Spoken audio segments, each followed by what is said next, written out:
Assalamualaikum warahmatullahi wabarakatuh. Salam sejahtera, selamat pagi dan salam bahagia. Salam Malaysia Madani untuk semua. Terima kasih pengerusi majlis.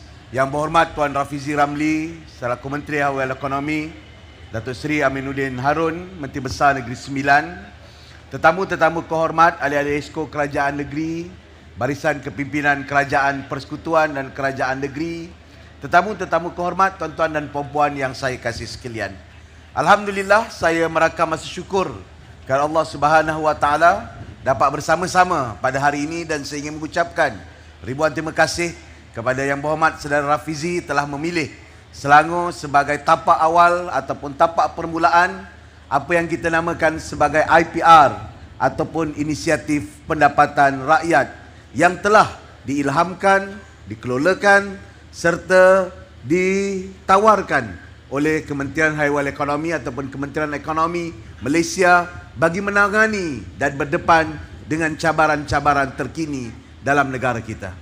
Tuan-tuan dan puan-puan, beberapa hari yang lepas kita telah mendengar cabaran serta tawaran Belanjawan Malaysia tahun 2023 yang telah dibentangkan oleh Datuk Seri Anwar Ibrahim. Dan sudah pasti di awal pembentangan belanjawan tersebut, beliau telah menggariskan beberapa cabaran-cabaran besar yang harus dihadapi oleh negara kita, yang harus ditepani oleh semua rakyat dan juga warga yang ada dalam negara kita. Selain daripada isu berdepatan dengan kedudukan keuangan negara, masalah inflasi, kedudukan ekonomi, harga barangan dan juga pendapatan, kita juga berdepan dengan cabaran global, khususnya masalah geopolitik yang memberi kesan kepada rantaian bekalan dalam negara kita. Masalah-masalah ini sebenarnya kalau kita tidak dapat tangani bersama-sama, ataupun kita tidak mempunyai beberapa pelan ataupun perancangan yang menyeluruh, pelan yang tidak hanya bergantung kepada satu-satu pihak saja. Antara approach sebelum ini ialah kita membiarkan ataupun kita merelakan pihak kerajaan menentukan segala-galanya, dan pihak kerajaan pula memberikan sumbangan, memberikan cash handout setiap masa dan setiap waktu dalam memastikan kehidupan kita dapat berlangsung dengan baik. Malahan dalam beberapa tahun yang lepas muncul pula idea supaya kita menggunakan tabungan-tabungan yang sewajarnya kita gunakan untuk pada hari tua. Dan tabungan-tabungan itu akhirnya telah hampir susut dan juga telah terhilang setelah beberapa kali siri kutipan ataupun pengeluaran keuangan dilakukan yang menyebabkan simpanan masa tua kita dan masa depan untuk perbelanjaan hari tua sangat rendah, sebagaimana yang saya dedahkan di dalam parlimen bahawa ada setengah pencarum hanya mempunyai 68 sen hingga 78 sen sehari setelah mereka mengeluarkan wang-wang caruman KWSP masing-masing. Justru setelah kita mendengar cadangan-cadangan yang telah dikemukakan oleh Menteri Keuangan, khususnya suntikan bantuan, sama ada bantuan daripada segi mengeluarkan mereka daripada bebanan hutang seperti kemuflisan, hinggalah kepada pengurangan cukai-cukai tertentu, sampailah kepada insentif-insentif tertentu kepada rakyat, dan juga program-program pembangunan seperti infrastruktur dan juga baik pula sekolah dan sebagainya. Pada hari ini saya rasa sangat teruja apabila Menteri Ekonomi sendiri membentangkan beberapa inisiatif-inisiatif kepada rakyat supaya rakyat boleh participate dan bersama-sama menyelesaikan masalah kita bersama-sama dengan panduan dan guidance daripada Kerajaan Persekutuan. Sudah pasti apa yang kita tawarkan pada hari ini bukan dalam bentuk not ringgit ataupun dalam bentuk e-wallet yang akan sampai kepada poket anda, tetapi bagaimana anda semua dapat menjana pendapatan melalui program-program yang disusun, program pertanian insan ataupun ihsan, program untuk bekalan makanan dan juga perniagaan makanan, dan tidak ketinggalan program-program untuk menyelenggara kemudahan-kemudahan awam yang memerlukan penyelenggaraan yang menyeluruh. dengan 3 inisiatif yang saya baca di peringkat awal dalam inisiatif pendapatan rakyat ini, saya percaya kita juga dapat mengeluarkan mereka yang telah kita kenal pasti di kalangan apa yang kita panggil miskin tegar ataupun B40, supaya suntikan, sumbangan sama ada daripada kerajaan negeri, daripada institusi seperti Baitul Mal dan zakat akan disertakan dengan inisiatif mandiri ataupun inisiatif berdikari yang akan menyelesaikan masalah dan juga memberikan pendapatan yang selesa dan pendapatan yang berpatutan kepada rakyat dan negara kita. Pengalaman kepada kami di negeri Selangor, sudah pasti kita berdepan dengan banyak program. Ramai orang beranggapan bahawa Selangor merupakan negeri yang selalu banyak memberi.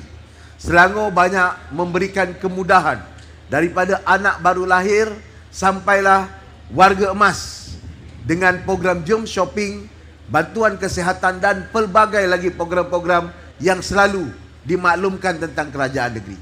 Namun begitu, mulai tahun 2019 saya telah mengubah sedikit pendekatan itu dengan programnya menumpu kepada pemberdayaan yang bukan lagi bertumpu kepada pemberian. Kerana kita faham sustainability ataupun kelestarian adalah cabaran utama kita. Dan saya juga tidak mahu melahirkan rakyat yang bergantung sepenuhnya dengan kerajaan yang akan menghilangkan getaran competitiveness ataupun keboleh daya saingan di kalangan warga dan rakyatnya. Sebab itu, di samping program-program sumbangan kita yang kita teruskan daripada masa ke semasa, program-program bantuan keuangan ataupun program pinjaman keuangan, microkredit sebagai contoh, yang telah kita keluarkan lebih kurang 250 juta, telah memberikan pinjaman kepada lebih 50,000 rakyat. Dan 50,000 rakyat ini, nilai pinjaman itu bernilai lebih 560 juta selama ini. Dan perniagaan-perniagaan kecil itu berlangsung dengan baik. Malahan dalam 1 tahun ke belakang, kita turut menumpu ai pendapatan ataupun ai tani sebagai contoh, dan ai musim perayaan dan sebagai contoh, untuk memberi ruang kepada rakyat menggunakan dana-dana ini untuk mereka berniaga dan mereka membayar balik pinjaman-pinjaman yang telah kita keluarkan.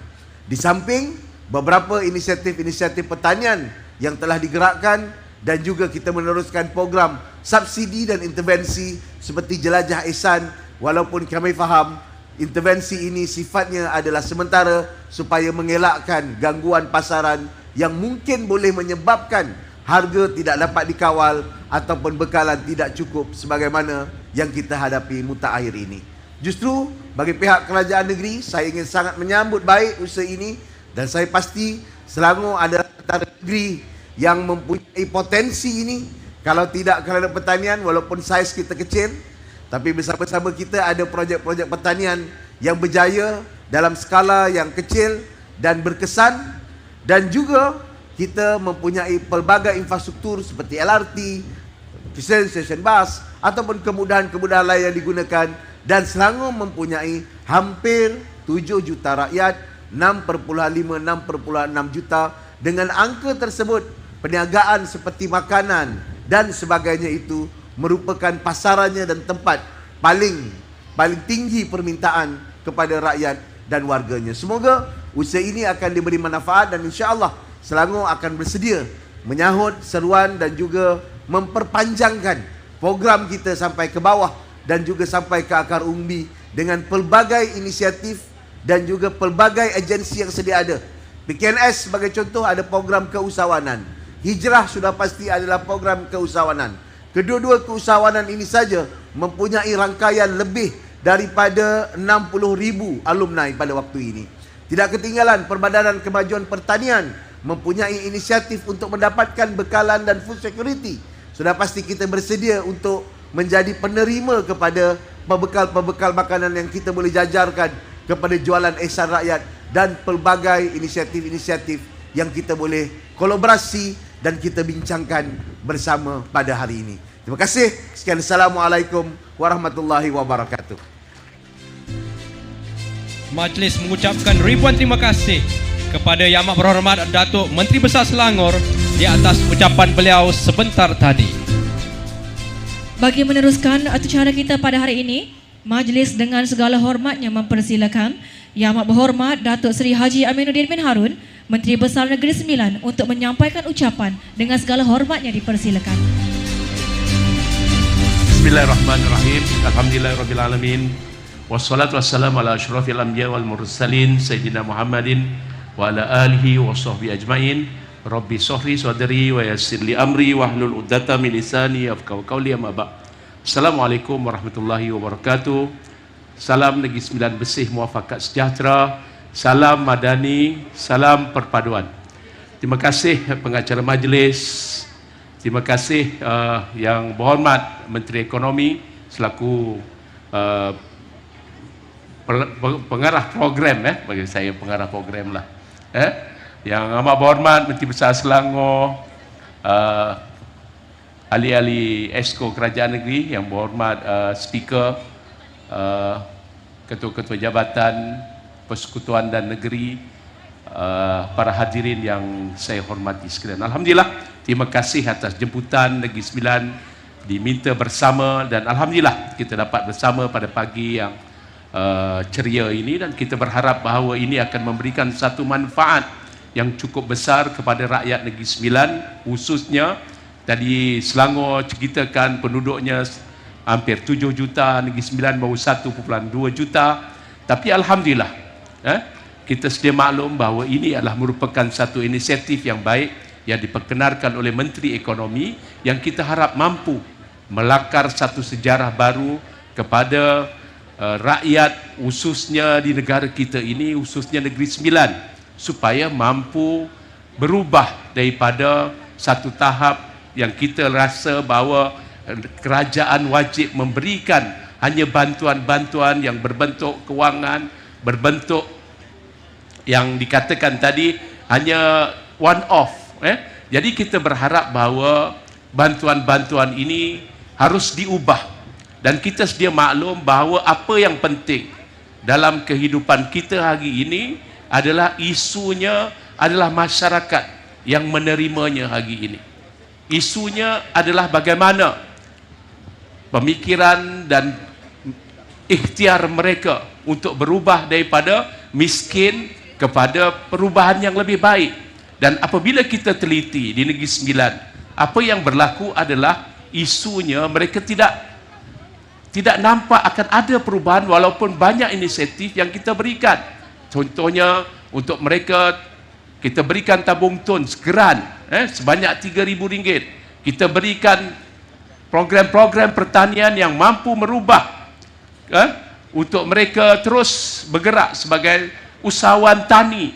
Tapi ini tidak juga memberikan satu suntikan yang cukup memberangsangkan. Jadi inilah yang hari ini harus kita tangani bersama, sama ada di peringkat pusat, di peringkat negeri, adalah bagaimana kita merubah sikap masyarakat, khususnya golongan-golongan yang kita nyatakan tadi, golongan miskin, untuk kita ubah minda mereka supaya menjadi masyarakat yang mampu merubah kehidupan dengan lebih baik, insya-Allah. Jadi para hadirin sekalian, memang kita sedia maklum di Negeri Sembilan terdapat 3,500 miskin tegar.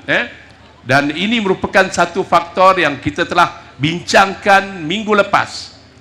Bagaimana kita ingin merubah mereka dengan memastikan supaya pendapatan mereka berubah dan sikap mereka juga berubah. Dan kita lihat hari ini ada di antara mereka yang dalam senarai kasih tidak ingin berubah walaupun kita tahu mereka telah hidup keluar daripada garis kemiskinan.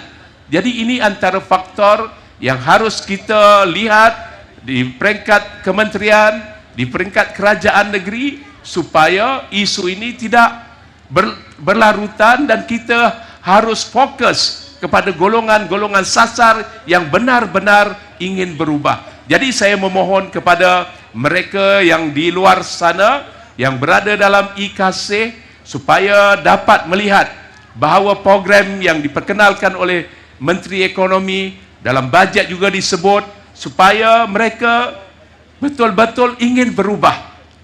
dan melihat perkara untuk meningkatkan pendapatan ini sebagai satu inisiatif yang cukup ikhlas daripada kerajaan persekutuan dan kerajaan negeri, supaya ia diterima sebagai satu perkara yang mampu hari esok akhirnya merubah keluarga mereka menjadi mereka yang berjaya dalam kehidupan mereka dan merubah keluarga mereka.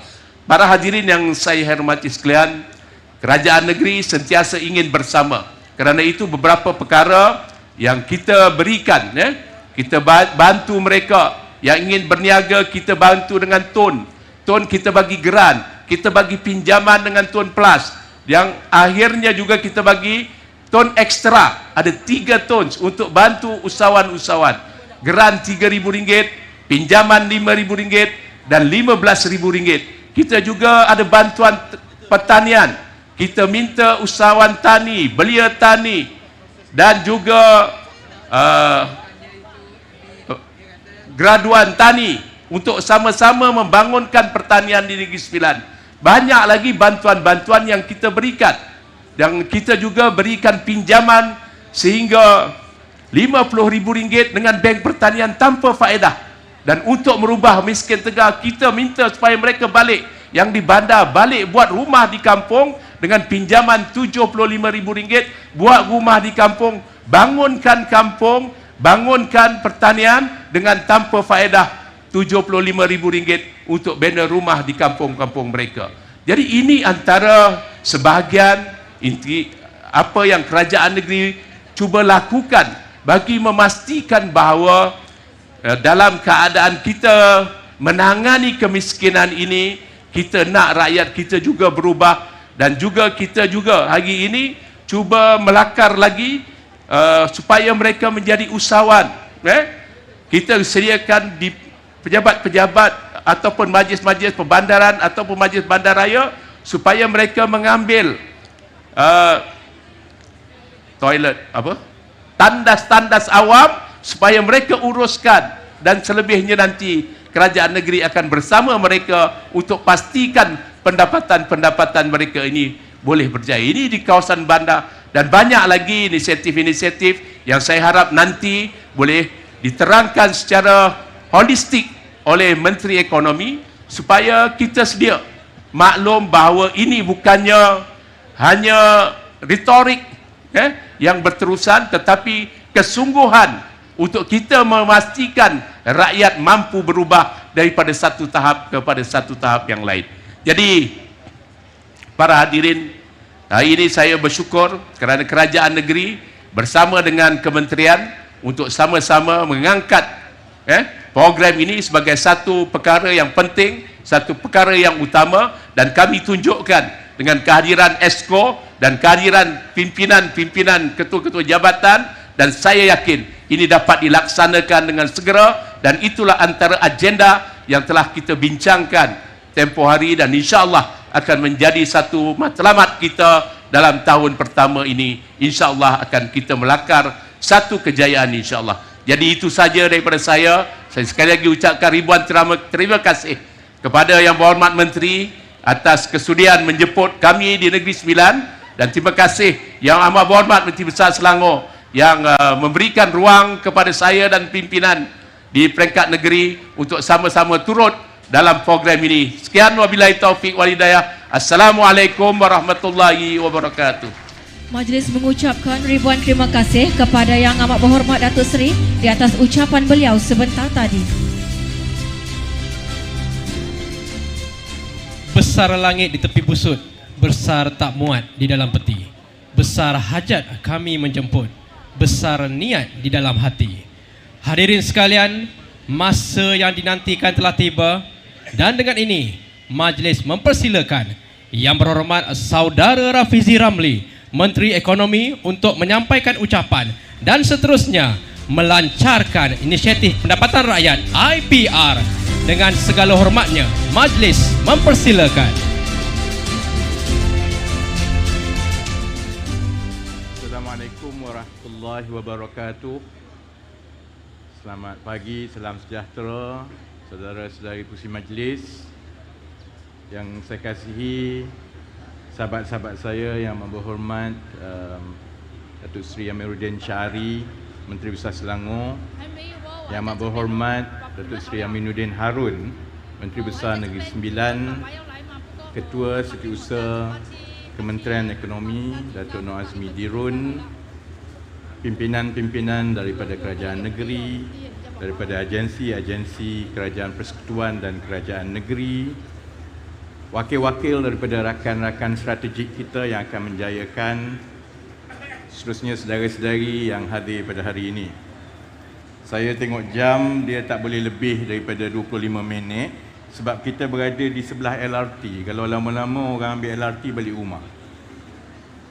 Pada hari ini, Alhamdulillah, saya ucapkan terima kasih terutamanya kepada Kementerian Ekonomi yang dalam tempoh yang singkat sebenarnya, lebih kurang 1 bulan lebih, berjaya kita percepatkan pelancaran dan juga pelaksanaan satu inisiatif yang kita panggil Inisiatif Pendapatan Rakyat, yang khususnya ialah kepada golongan miskin tegar dan juga kepada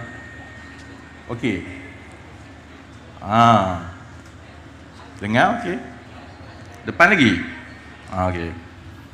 Yang khususnya disasarkan kepada golongan miskin tegar dan juga golongan berpendapatan B40. Dia tak jalan ni Jalan? Oh, ke sana. Okey. Kita nak kena balik.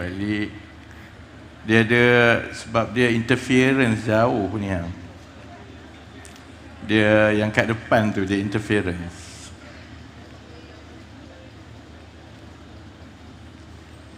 Okey. Ini nama dia selingan.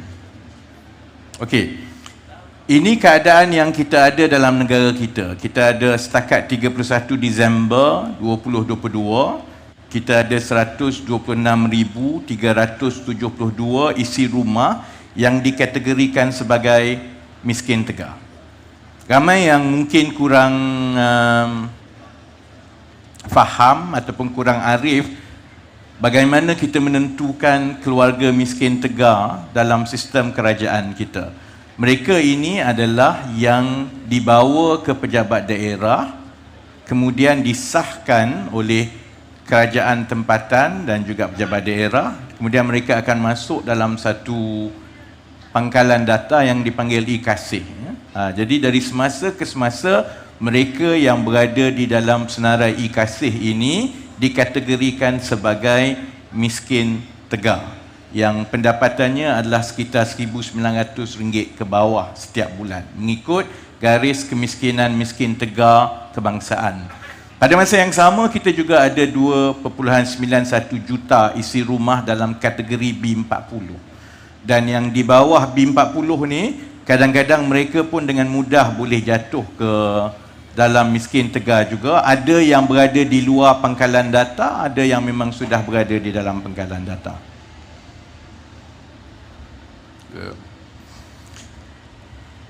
Usaha kerajaan persekutuan dan kerajaan negeri dan agensi dan sektor swasta untuk membantu pembasmian miskin tegar ini bukan bermula hari ini. Ini usaha yang telah bermula sejak 60-70 tahun yang lalu. Setiap kerajaan dan pentadbiran akan ada program untuk membasmi miskin tegar. Cuma kita ada beberapa masalah utama sebenarnya dalam kita melaksanakan, dan ini sesuatu yang kita perlu perbaiki dari satu masa ke satu masa. Pertama ialah mengenai proses pemetaan dan juga pengesahan miskin tegar.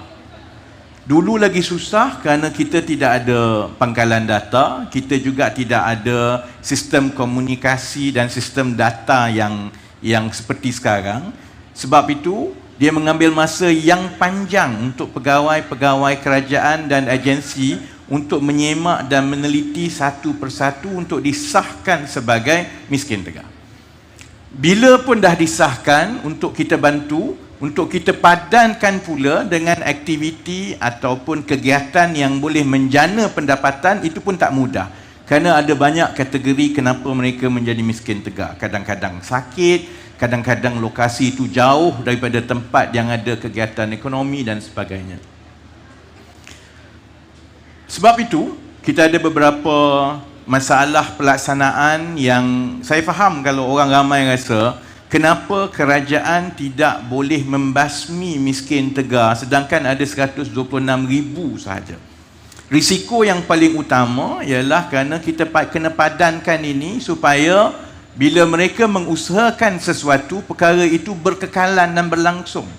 Supaya dengan tambahan itu, mereka akan dapat keluar daripada kepompong kemiskinan dan selepas itu, usaha kerajaan boleh ditumpukan kepada golongan-golongan lain. Sebab itu, kali ini, inisiatif pendapatan rakyat ingin memfokuskan kepada kelangsungan penjanaan pendapatan. Sebab kalau sebelum ini, kerajaan memberikan kelengkapan. Kalau dia nak berniaga, kita bagi dia gerai. Kadang-kadang kita bagi dia mesin. Sementara ada yang berjaya mengusahakan secara berlangsung dan mereka keluar daripada garis kemiskinan tegar. Satu risiko juga ialah selepas 2-3 bulan, oleh kerana cabaran perniagaan yang mereka ada tu, 2-3 bulan mereka akan, mesin tu dah tak pakai, kelengkapan tu tak pakai, maka mereka kembali kepada keadaan yang sebelum itu. Jadi sebab itu risiko tergelincir daripada kembali ke kategori miskin tegar ini adalah sesuatu yang kita ambil perhatian khusus dalam kita merangka template penjanaan pendapatan yang kita yakin akan ada lebih upaya untuk memastikan kelangsungan penjanaan pendapatan di masa akan datang. Sebab itu yang paling penting ialah bagaimana untuk kita mewujudkan satu ekosistem. Kalau ada yang bertanya, kenapa kerajaan tak bagi saja kalau untuk mereka keluar daripada miskin tegar, pendapatannya mesti RM2,000 ke atas satu isi rumah, bukankah lebih mudah ambil wang tiap-tiap bulan, bagi RM2,000 mereka keluar daripada garis kemiskinan. Satunya, dia tidak berlaku adil kepada yang lain lah. Yang keduanya ialah garis kemiskinan itu naik tiap-tiap tahun. Bila keadaan ekonomi kita lebih baik, maka untuk kita kekal berada di luar garis kemiskinan, garis itu makin naik. Sekarang lebih kurang 1,900. 2 tahun lagi besar kemungkinan dia dah jadi 2,000 lebih. Jadi kalau kita ambil jalan itu tanpa kita menyediakan satu ekosistem yang mampan, yang boleh bagi kelangsungan, maka kita sampai bila-bila tak akan boleh melaksanakan pembasmian miskin tegar. Ini beza yang kita tumpukan sekarang melalui inisiatif pendapatan rakyat, berbeza dengan pendekatan memberi wang semata-mata. Pertama, kita mensyaratkan bahawa mesti ada pertanggungjawaban berkumpulan di kalangan penerima-penerima bantuan dalam inisiatif pendapatan rakyat ini. Mereka diwajibkan untuk menyertai satu koperasi setempat yang ditubuhkan untuk setiap penerima di dalam program IPR. Koperasi itu kita sebut sebagai koperasi basmi miskin tegar ataupun COMIT. COMIT ni sebab dia dalam bahasa Inggeris ni maksudnya commit. Dia kena commit kepada usaha, dia kena berpegang kepada usaha menjana pendapatan ini supaya mereka kekal keluar selama-lamanya. Yang kedua, bila kita bercakap tentang ekosistem, dia tak boleh tinggalkan golongan penerima ini semata-mata kita bagi dia kelengkapan ataupun kita bagi dia modal awal, lepas tu kita tinggalkan dia. Ada sebab kenapa mereka berada dalam miskin tegar in the first place. Kerana ada banyak kekangan, ada banyak cabaran, dan kalau kita yang biasa ini pun bila kita mengusahakan sesuatu perniagaan ataupun kegiatan menjana pendapatan, kita pun kadang-kadang menghadapi kesukaran. Bayangkan golongan yang di dalam miskin tegar ataupun B40. Mereka perlukan satu ekosistem yang membolehkan ada bimbingan yang berterusan daripada kumpulan-kumpulan lain untuk membolehkan mereka ada daya saing dan bina upaya. Ciri yang ketiga, kita beralih daripada kita bagi sekaligus. Saya nak berniaga kedai makan, maka saya nak mesin ini, saya nak peti ini, saya nak yang ini. Sebelum ini, selalunya kita bagi sekaligus, lepas itu mereka terpulanglah dia nak buat macam mana. Dia jadi, tak jadi.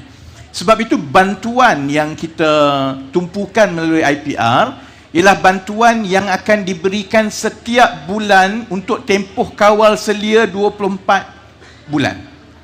Jumlah keseluruhan bantuan itu sudah tentu adalah sama ataupun lebih sebenarnya daripada yang pernah ditawarkan sebelum ini. Tetapi bezanya dia tidak akan dapat tunai untuk sekaligus, kerana setiap template penjanaan pendapatan itu dirangka untuk memastikan perbelanjaan besar itu disediakan oleh kerajaan dan itu telah dimasukkan sebagai bantuan, sementara mereka mendapat bantuan tunai bulanan sementara menunggu perniagaan ataupun aktiviti penjanaan pendapatan itu betul-betul matang. Dan yang keempat, dari segi aktiviti penjanaan pendapatan yang dipilih, mereka dipadankan mengikut template yang disediakan, kerana kerajaan dengan kerjasama pihak swasta akan menentukan mengikut rantaian permintaan setempat. Kalau tidak, kita akan ada risiko yang dipanggil overcrowding ataupun tepu. Ada orang nak jual donat susu, dia tengok donat susu laku, lepas tu semua orang nak jual donat susu. Satu barisan tu semua jual donat susu, maka yang awal pun bermasalah, yang baru pun bermasalah. Jadi sebab itu kita kena bantu mereka mengikut template penjanaan pendapatan yang telah dikaji dan sudah ada sambutan daripada rantaian bekalan setempat. Sama ada pembeli yang sudah ada, sama ada agensi kerajaan yang akan memberikan mereka bayaran untuk khidmat yang mereka berikan dan lain-lain. Sebab itu ekosistem ini dibentuk dengan 3 kumpulan utama. Kumpulan pertama ialah penerima, iaitu isi rumah dari miskin tegar dan juga isi rumah daripada BIM 40. Satu lagi ialah pembimbing, dan pembimbing ini terdiri daripada pelbagai kumpulan. Sama ada peniaga setempat yang akan membeli produk dan perkhidmatan mereka. Kerana contohnya ada peniaga setempat yang sudah pun maju, tapi mereka ada masalah untuk mendapatkan bekalan-bekalan tertentu. Sekarang ini mereka terpaksa beli daripada luar. Memang menjadi manfaat kepada peniaga-peniaga setempat tadi untuk memastikan bekalan mereka itu bagus pada harga yang bertepatan, untuk mereka bekerjasama dengan penerima-penerima ini supaya peniaga setempat ini menjadi off-taker.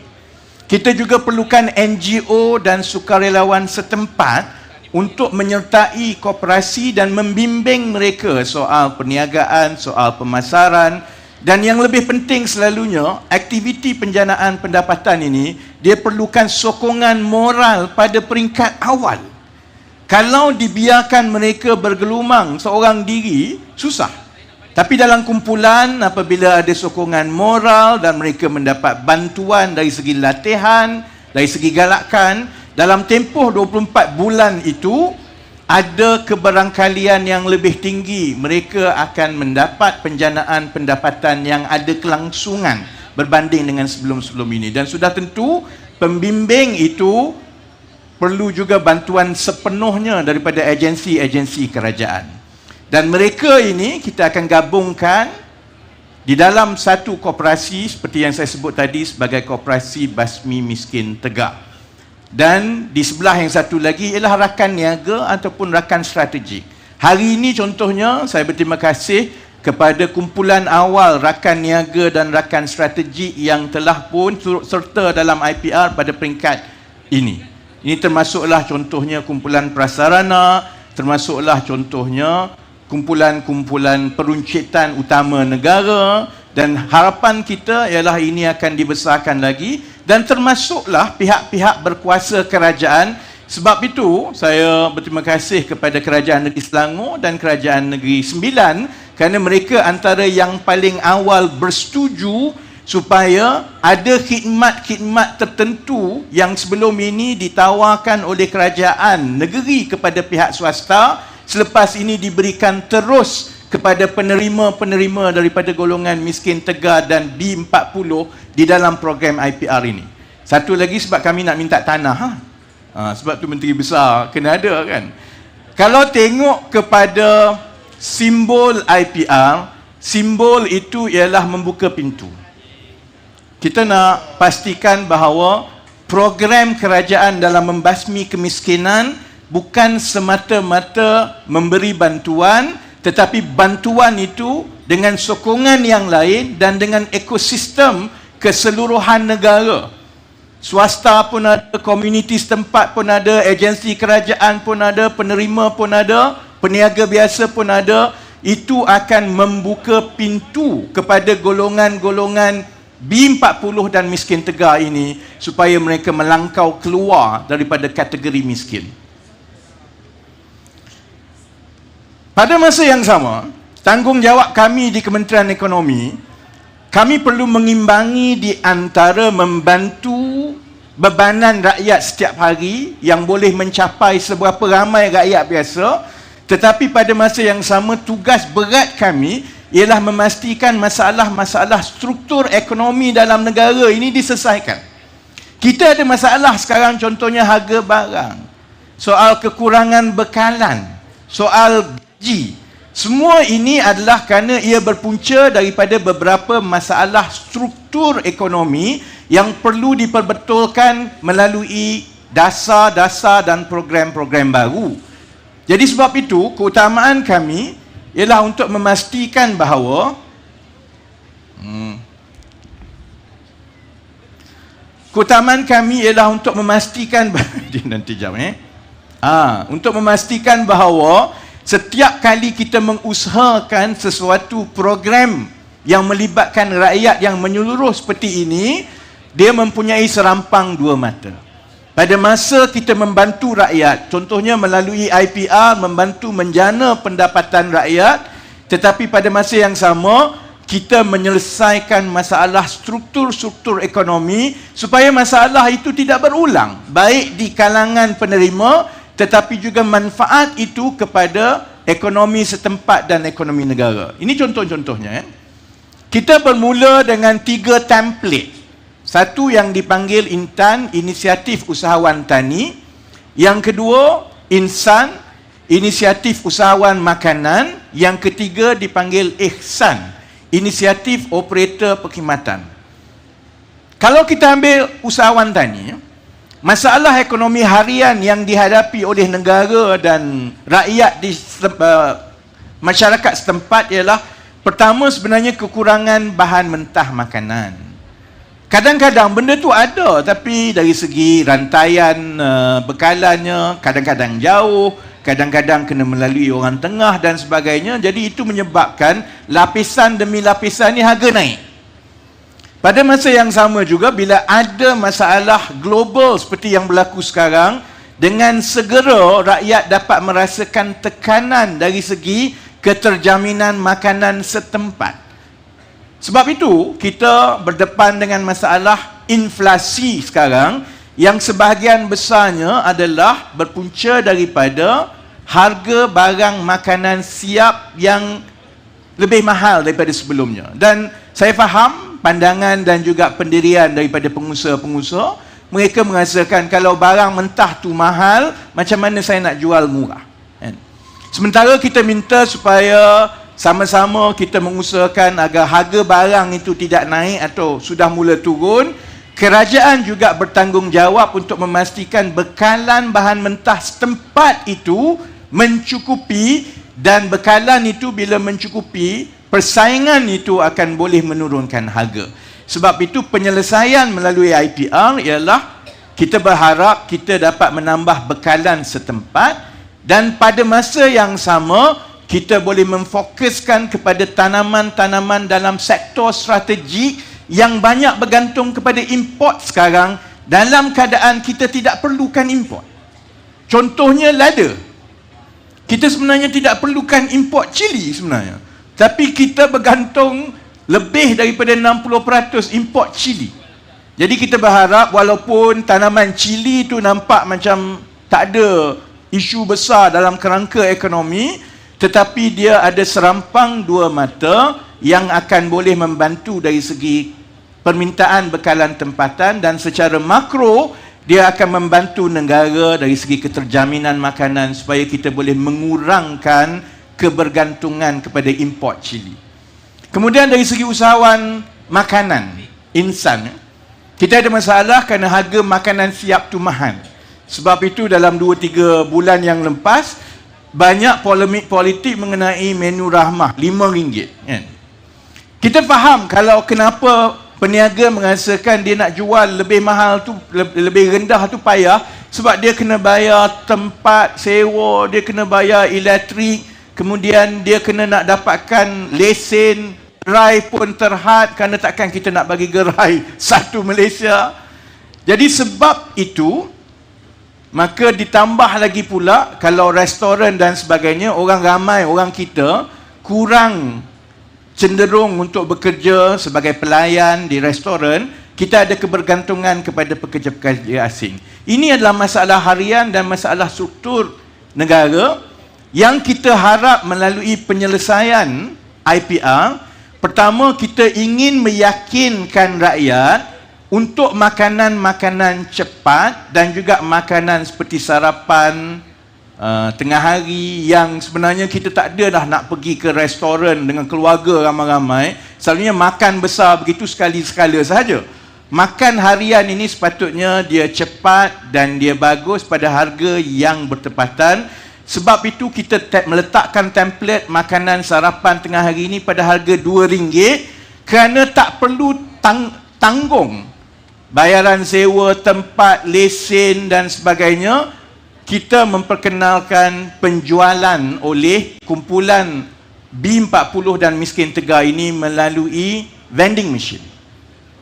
Sebab itu kita pilih LRT dahulu kerana bacaan kita ialah ramai orang yang nak pergi di pagi, balik petang, tengah hari, mereka melalui kawasan-kawasan yang tumpuan ramai, dan ini membolehkan mereka take away saja dengan harga RM2.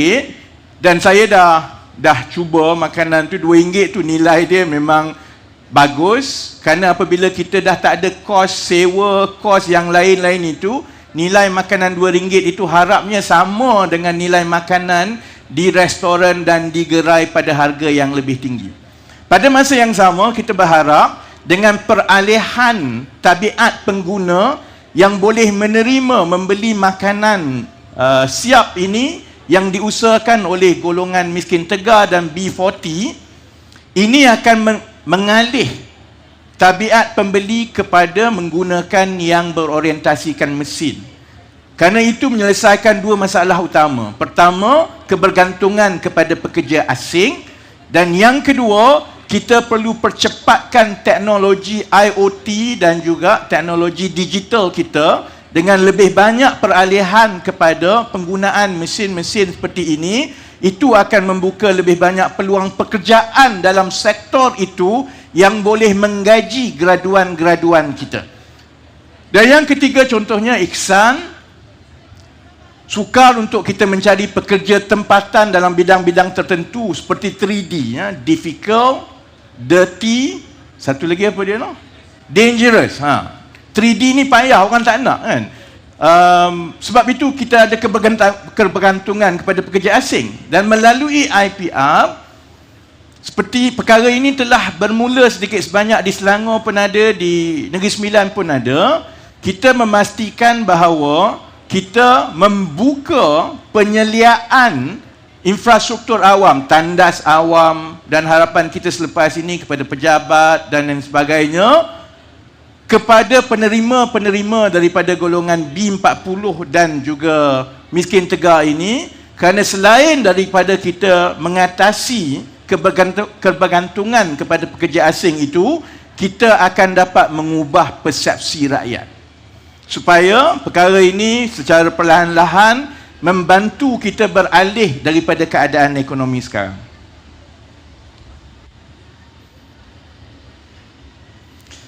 Dan ini yang akan disediakan oleh kerajaan. Untuk usahawan tani contohnya, kerajaan akan sediakan tanah. Kita sudah ada permulaan tanah yang baik untuk permulaan ini, dan sudah tentu jumlah tanah kerajaan yang disumbangkan oleh agensi persekutuan dan juga kerajaan-kerajaan negeri, jumlah tanah yang akan dibuka ini akan menjadi lebih besar dan lebih besar. Kita akan sediakan infrastruktur pertanian, supaya contohnya kalau untuk mengusahakan tanaman berbentuk fertigasi, dia tak payah fikir soal infrastruktur, nak buat, nak bersih, nak sediakan pam air dan sebagainya. Perkara itu akan disediakan oleh kerajaan dan telah dimasukkan dalam bantuan kepada penerima. Kita juga akan bagi latihan kemahiran, teknologi pertanian, latihan perniagaan melalui koperasi. Kos-kos lain seperti kos operasi, baja dan sebagainya semua dah masuk di dalam economics yang kita kira.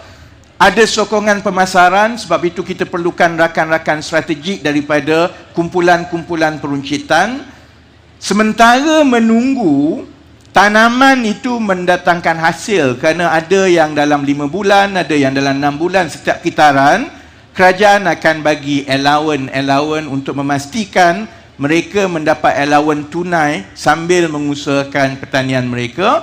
Dan akhirnya jika ini berjaya dalam tempoh akan datang, oleh kerana mereka digolongkan di dalam koperasi, maka mereka akan mula mendapat menjana pendapatan melalui koperasi. Dan harapan kita, koperasi itu boleh berkembang dan mula menggerakkan ekonomi setempat, kerana kita sudah mula ada economies of scale ataupun skala ekonomi setempat.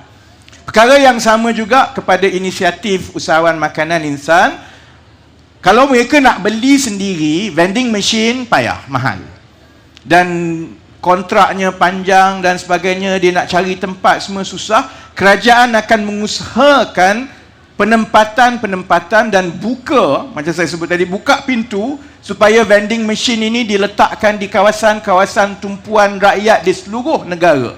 Lebih mudah di kawasan bandar, lebih susah di kawasan luar bandar, tetapi insya-Allah bila lebih ramai yang menerima budaya hidup ini, dia akan jadi lebih banyak tempat yang kita boleh buka. Latihan semua diberikan, sokongan semua diberikan, cuma mereka bantuan itu dalam bentuk sewa beli untuk memiliki vending machine itu untuk tempoh 24 bulan. Dan kalau tengok kepada hasil vending machine setengah kumpulan peruncitan yang ada, hasil itu sebenarnya lumayan, bergantung kepada bentuk produk yang dipasarkan melalui vending machine itu. Kalau kena harga, dan kalau kena tempat, dan kalau budaya ini disambut oleh rakyat, maka sebenarnya setiap vending machine itu boleh mengeluarkan satu keluarga daripada garis kemiskinan. Dan yang ketiga, melalui operasi inisiatif operator perkhidmatan ihsan, kita akan pastikan kumpulan-kumpulan ini mendapat fasiliti untuk mereka selia dan jaga, dan mengikut tempat, kalau ada kutipan itu yang rendah ataupun bayaran daripada pihak berkuasa tempatan atau agensi kerajaan itu rendah, untuk tempoh 24 bulan, kerajaan akan bagi tambahan pendapatan, top up, supaya mereka mendapat sekitar RM2,000 sebulan yang mengeluarkan mereka daripada garis kemiskinan. Ini sasaran-sasaran kita untuk tahun 2023. Cabaran paling utama kepada kementerian dan negara ialah untuk memastikan 100,000 isi rumah penerima ini mendapat manfaat dengan peruntukan 750 juta. Peruntukan ada, tapi kita perlukan penerima datang dan mula mengambil bahagian dalam program-program ini. Kalau tidak, peruntukan ada tapi tak ada sambutan daripada kumpulan sasar, kita akan ada masalah. Dan untuk itu berlaku, kita juga perlukan 5,000 orang pembimbing dari kalangan peniaga, dari kalangan NGO, dari kalangan sukarelawan, bukan sahaja rakan-rakan strategik yang akan membeli, tetapi sokongan daripada NGO setempat, masjid-masjid, daripada sukarelawan yang dah pencen dan dah balik kampung, yang ingin membantu golongan setempat supaya mereka menjadi pembimbing kepada koperasi-koperasi miskin tegar yang akan ditubuhkan. Dan kalau kita berjaya memastikan 100,000 penerima dalam tempoh setahun ini, insya-Allah kita boleh berjaya mewujudkan sekitar 150 koperasi miskin tegar di seluruh negara, dan itu membolehkan kita mensasarkan baki daripada keluarga miskin tegar dan juga B40 dalam tahun 2024, supaya semua penerima ini ada tempoh 24 bulan kawalan selia supaya mereka keluar daripada garis miskin tegar menjelang akhir 31 Disember 2025, iaitu pengakhiran rancangan Malaysia ke-12 seperti yang disebut oleh Perdana Menteri hari Jumaat lepas, untuk menoktahkan miskin tegar di negara ini. Jadi saya dah sampai ke penghujung. Kita perlukan tanggungjawab bersama.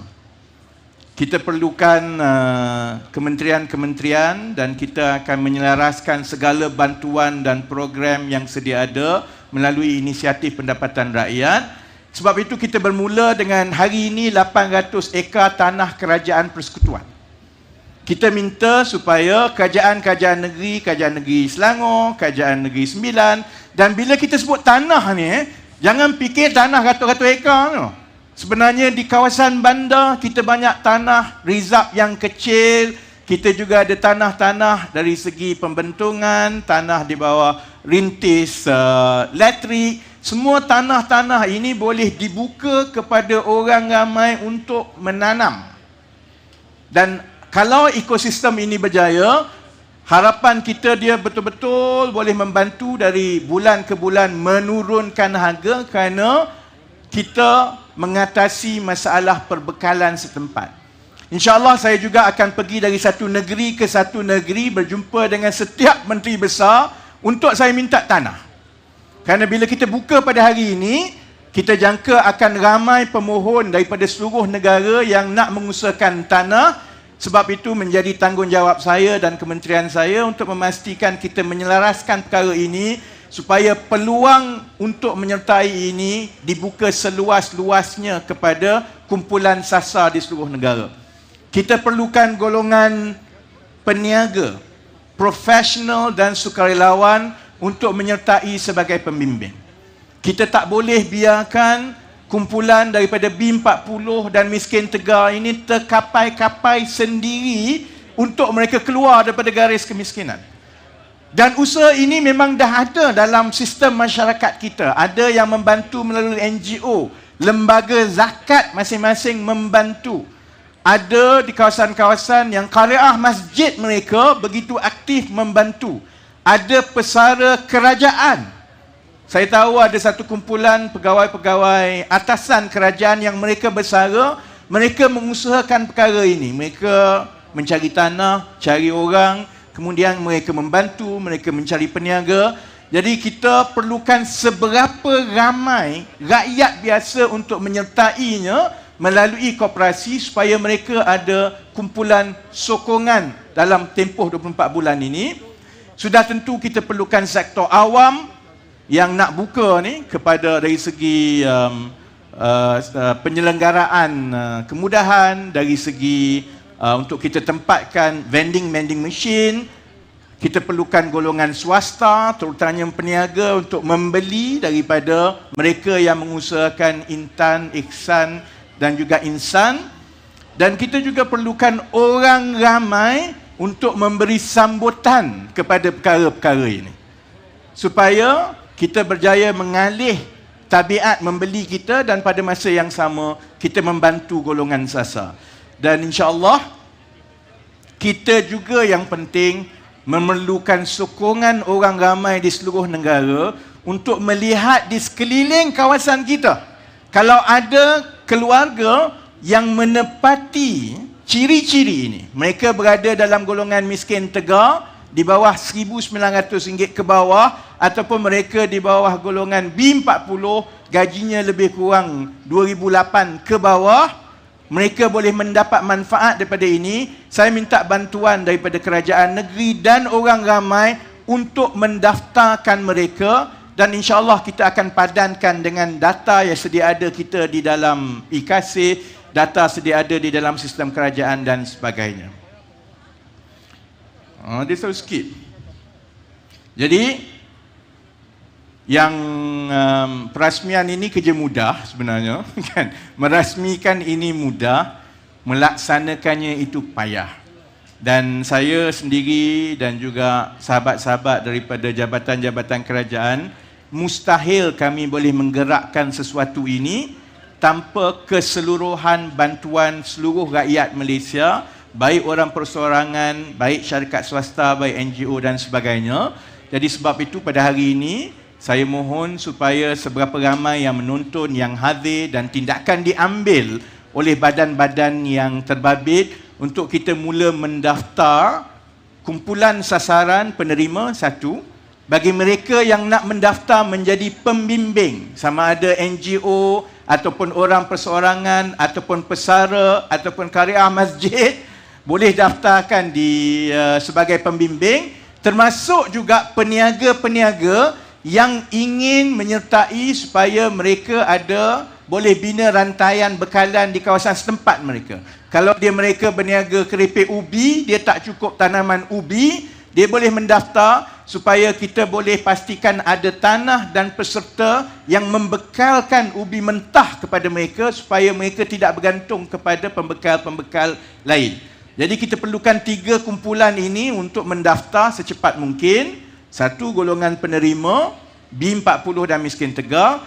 2, golongan-golongan pembimbing. Dan 3, peniaga yang menjadi off-taker. Jadi setakat itu, saya ucap terima kasih banyak-banyak kepada semua.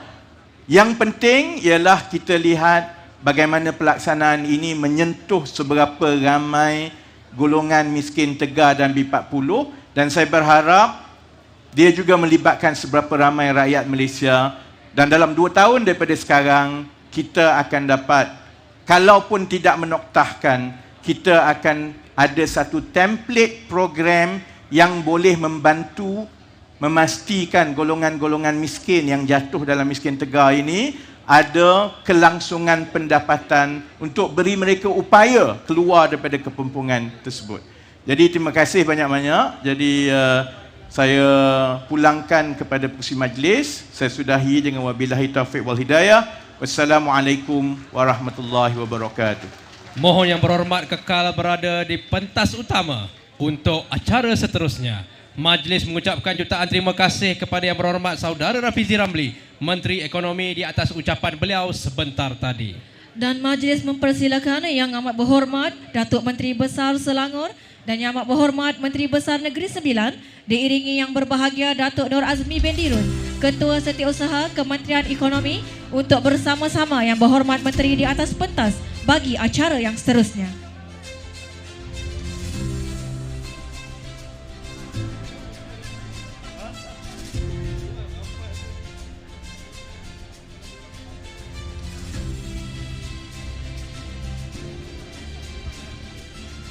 Dan seterusnya, penyampaian penghargaan kepada rakan strategik dalam program Inisiatif Pendapatan Rakyat IPR ini. Dipersilakan Yang Berbahagia Tuan Muhammad Fauzi bin Muhammad Yatim, Yang di-Pertua Majlis Perbandaran Ampang Jaya.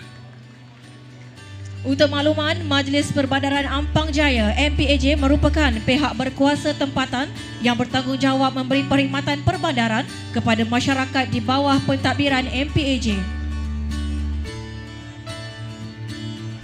Dan dipersilakan penerima seterusnya, Encik Muhammad Azharuddin Maksah, Presiden dan Ketua Pegawai Eksekutif Kumpulan Prasarana Malaysia Berhad. Prasarana Malaysia Berhad merupakan syarikat yang mengendalikan perkhidmatan kereta api, merangkumi 3 rangkaian LRT dan monorail KL serta laluan MRT di samping perkhidmatan bas henti-henti di Kuala Lumpur, Selangor, Pulau Pinang dan Pahang. Dan dipersilakan penerima seterusnya, Yang Berbahagia Datuk Wira Dr. Amir Ali Maidin, merupakan pengarah urusan Maidin Muhammad Holdings Berhad. Syarikat Maidin yang ditubuhkan pada tahun 1957 adalah antara syarikat halal terbesar dalam industri peruncitan dan pemborongan dengan 61 cawangan di seluruh negara. Dan dipersilakan penerima seterusnya, Yang berbahagia Datuk Seri Dr. KK Chai, pengasas dan pengerusi eksekutif kumpulan KK Supermart dan Superstore Sdn Bhd. Perniagaan KK Supermart dan Superstore Sdn Bhd mempunyai 600 cawangan perniagaan runcit di seluruh negara yang menjual pelbagai produk makanan dan minuman selain terlibat dalam pelbagai segmen perniagaan seperti e-perniagaan, hospitality dan automobil. Seterusnya dijemput Yang Berbahagia Datuk Raymond Ho Cheng Han yang merupakan Ketua Pegawai Eksekutif Kumpulan Syarikat Seri Ternak. Kumpulan Syarikat Seri Ternak Foodmart Sdn Bhd merupakan antara pemborong dan peruncit yang menjual pelbagai makanan segar dan sejuk beku, barangan runcit, minuman dan barangan keperluan pengguna lain. Rakan strategik yang seterusnya dijemput Encik Yong Eng Kuang yang merupakan pengurus besar bagi 99 Speedmart Sdn Bhd. 99 Speedmart merupakan rangkaian pasaraya mini yang mempunyai 2,000 cawangan di seluruh negara serta menjual barangan runcit dan perkhidmatan pada harga yang berpatutan. Seterusnya dijemput Yang Berusaha Puan Lim Yok Fung, pengurus besar EconSafe Cash and Carry Sdn Bhd. EconSafe Cash and Carry Sdn Bhd merupakan syarikat yang menjual pelbagai jenis barangan runcit di 87 buah pasaraya besar dan pasaraya di seluruh negara. Dan rakan strategik yang seterusnya dijemput Puan Judy Goh yang merupakan pengurus kanan The Store Corporation Berhad. The Store Group merupakan pasaraya yang menawarkan produk pelbagai barangan segar, makanan dan minuman, peralatan elektrik dan keperluan harian serta mempunyai 76 cawangan di seluruh negara. Seterusnya dipersilakan rakan-rakan strategik untuk sesi bergambar bersama Yang Berhormat Menteri serta Div Kehormat.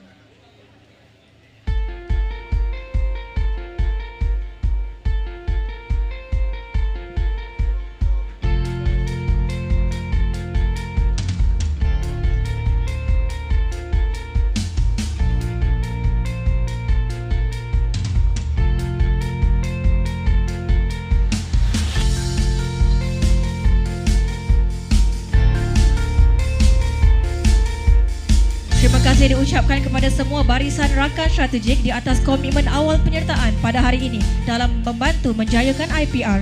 Seterusnya merupakan acara penyampaian sijil kepada penerima inisiatif pendapatan rakyat IPR.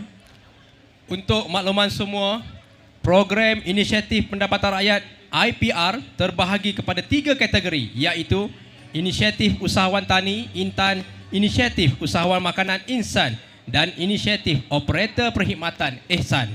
Dengan ini, majlis menjemput wakil kumpulan pertama peserta IPR seramai 30 orang yang bakal menerima sumbangan hasil penyertaan dalam inisiatif IPR ini melalui penyerahan sijil penyertaan IPR pada hari ini. Dan untuk itu, majlis mempersilakan penerima bagi kategori inisiatif usahawan makanan Insan dijemput Encik Ahmad Ridwan bin Misdan.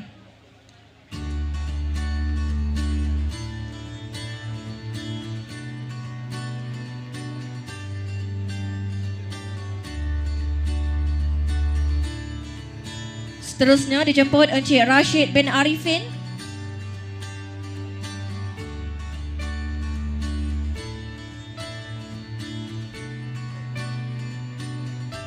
Seterusnya dijemput Puan Azilawati binti Zaiki. Dijemput Encik Sazali bin Haji Ismail.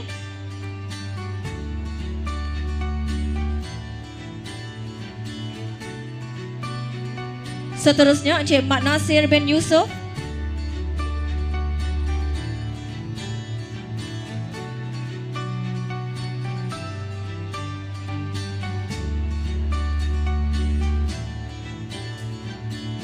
Penerima insan yang seterusnya adalah Encik Sudirman bin Omar.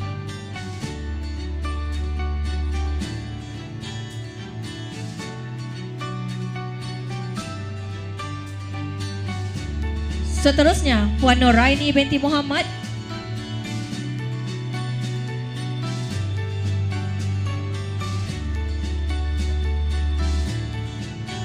Dijemput Encik Ahmad Fitri bin Alias.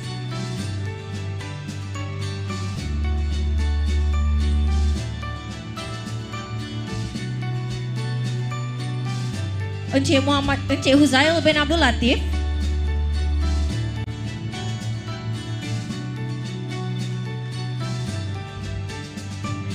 Serta Puan Fatimah Afifah binti Alias.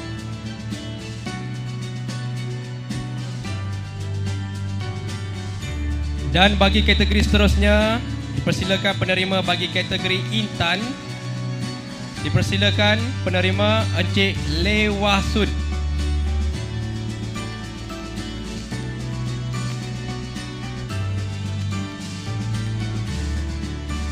Dipersilakan penerima seterusnya Encik Ong Yong Chin.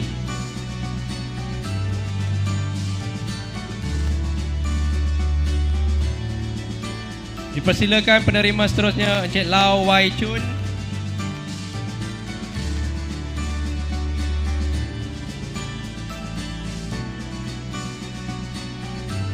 Dipersilakan penerima seterusnya Encik Yogeshwaran anak lelaki Kulen.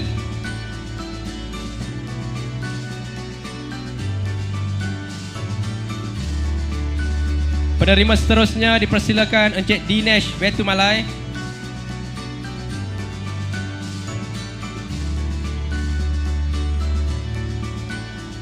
Dipersilakan Encik Muhammad Firdaus bin Sultan Maidin.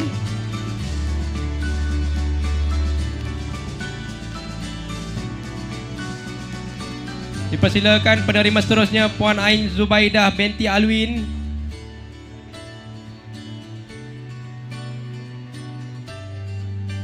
Dipersilakan penerima seterusnya Encik Chua Seng Yuan.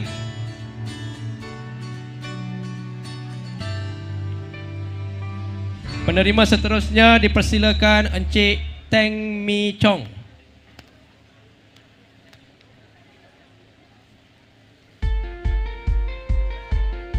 Dan penerima terakhir adalah merupakan Puan Masyitah binti Abdullah. Dipersilakan.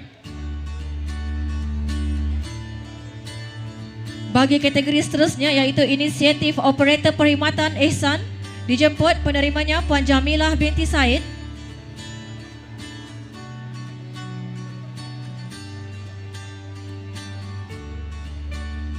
Seterusnya Puan Nur Suryati binti Abdullah.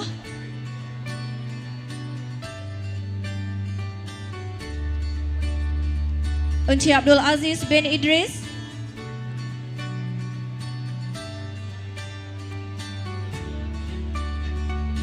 Encik Muhammad Sani bin Abdullah.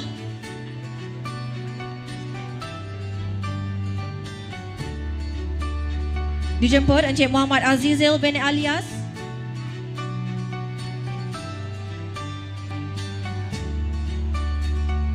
Seterusnya Puan Pon Mala anak perempuan asukan.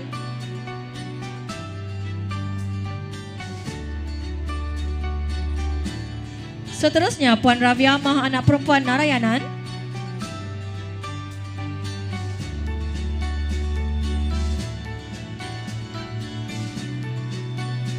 Puan Rohani binti Cik Mut.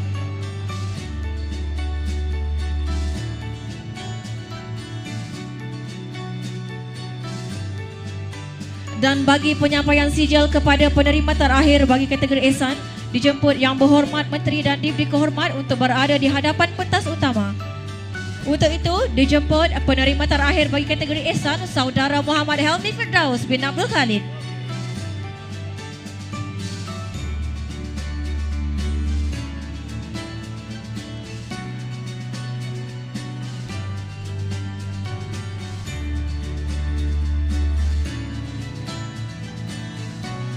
Seterusnya dijemput para penerima untuk penerima inisiatif untuk sesi bergambar bersama Yang Berhormat Menteri serta Div Kehormat.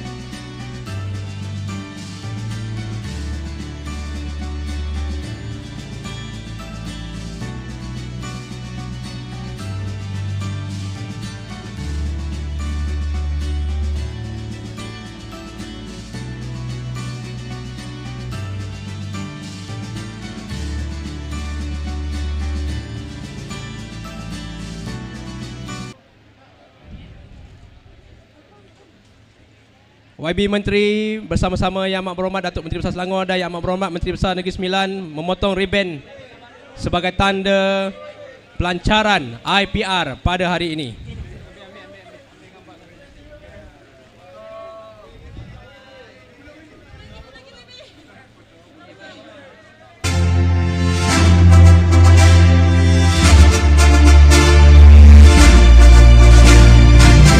Baik, dan seterusnya dipersilakan Yang Berhormat Menteri bersama Yang Amat Berhormat Datuk Menteri Besar Selangor dan Yang Amat Berhormat Menteri Besar Negeri Sembilan untuk mengambil tempat dan berdiri di tepi kain besar merah gelap yang telah disediakan. Seterusnya diminta Yang Berhormat Menteri mengambil tempat.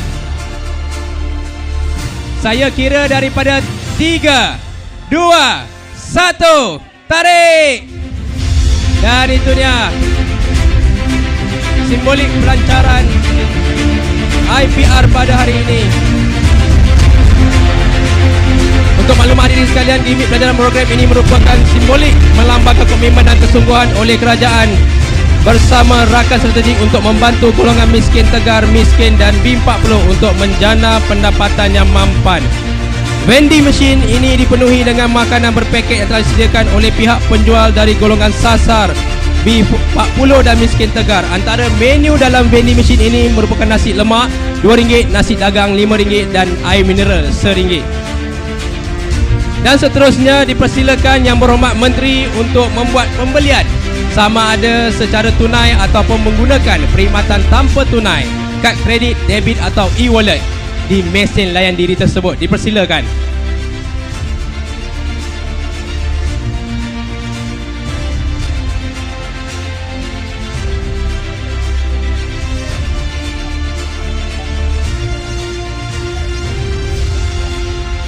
Yang Amat Berhormat Datuk Menteri Besar Selangor telah membuat pembeliannya.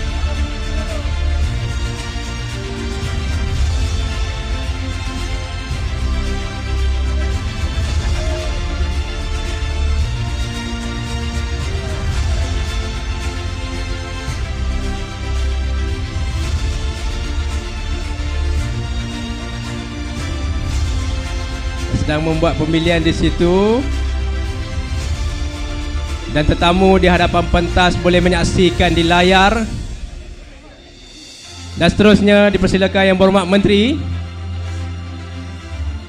Ekonomi Saudara Rafizi Ramli untuk membuat pembelian di mesin layan diri tersebut.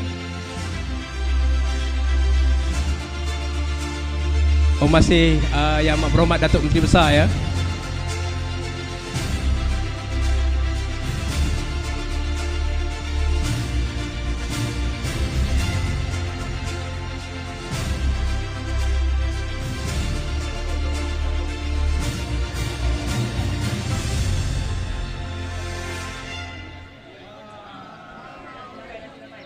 Ya, pembelian telah berjaya.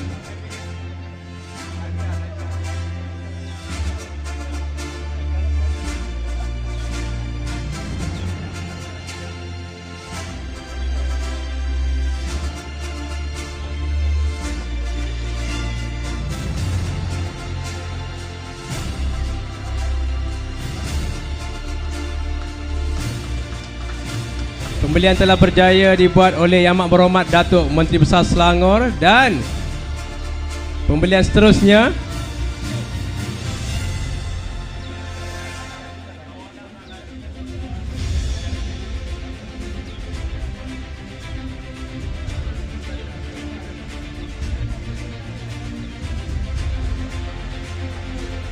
ya, itu dia pembelian seterusnya. Dan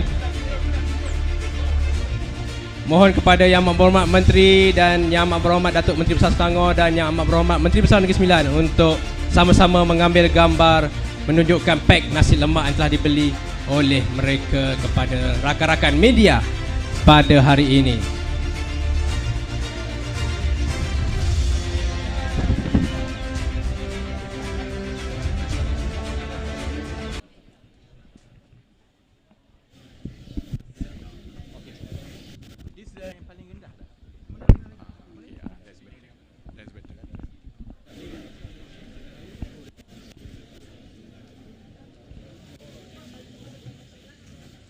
Assalamualaikum warahmatullahi wabarakatuh.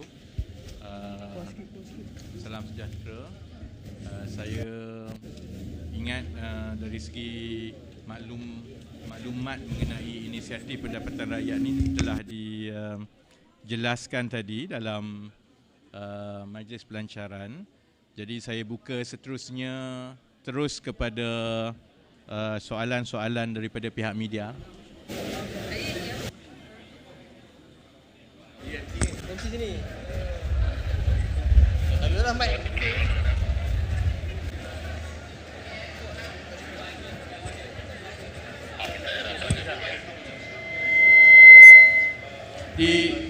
Dari segi kenal pasti tanah, kita ada beberapa peringkat yang maksudnya ada beberapa kumpulan pemilik tanah dalam sistem awam.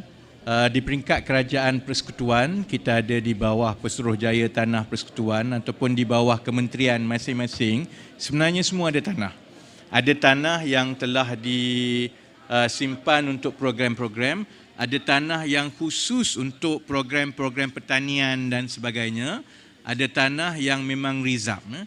Perkara yang sama juga di peringkat kerajaan negeri ada tanah masing-masing, malah di peringkat majlis ataupun pihak berkuasa tempatan pun ada tanah masing-masing. Sebelum ini tanah-tanah ini dikhususkan untuk perancangan ataupun pembangunan masa depan. Cuma kita tak tahu lama mana masa depan itu dan sebagainya kan. Jadi sebab itu kita buat keputusan mengambil kira keperluan untuk kita menambah bekalan. Kita bermula dengan Kerajaan Persekutuan dan disambut oleh Kerajaan Negeri Selangor dan Negeri Sembilan sekarang ini untuk membuka tanah-tanah ini kepada peserta-peserta IPR untuk mereka mengusahakan. Jadi seperti yang saya sebut tadi, kita bermula dengan 800 ekar tanah persekutuan dan sudah tentu proses untuk mendapatkan kelulusan untuk penerima-penerima IPR ini mengusahakan tanah-tanah ini proses yang berjalan sesama agensi di peringkat kerajaan persekutuan, juga dengan kerajaan-kerajaan negeri dan juga dengan pihak-pihak berkuasa tempatan. Jadi ini proses yang akan berterusan.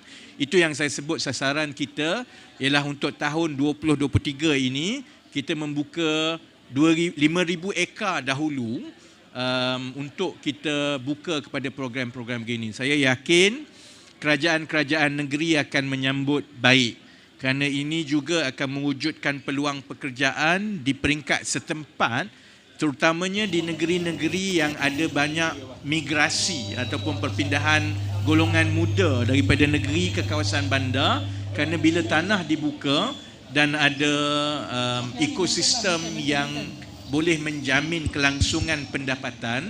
Sebenarnya contohnya kalau mereka mengusahakan tanah di kawasan luar bandar dan pendapatan mereka RM2,000 hingga RM2,500 sebulan dengan kos sara hidup seperti sewa dan lain-lain yang lebih murah di kawasan luar bandar, mereka mempunyai kedudukan ekonomi yang lebih baik untuk tidak berpindah ke bandar.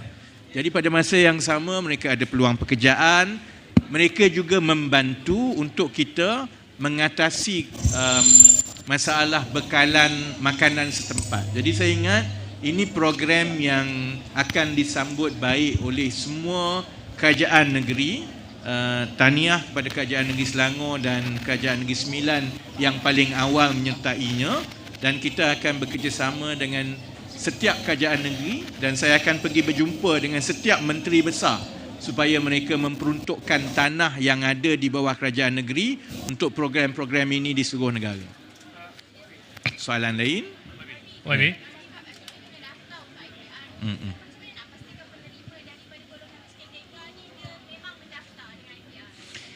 Kita memang sudah ada sebenarnya pangkalan data miskin tegar.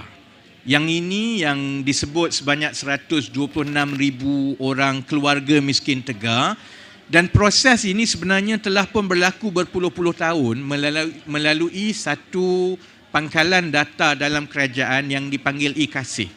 Proses ini adalah proses yang bermula di peringkat akar umbi.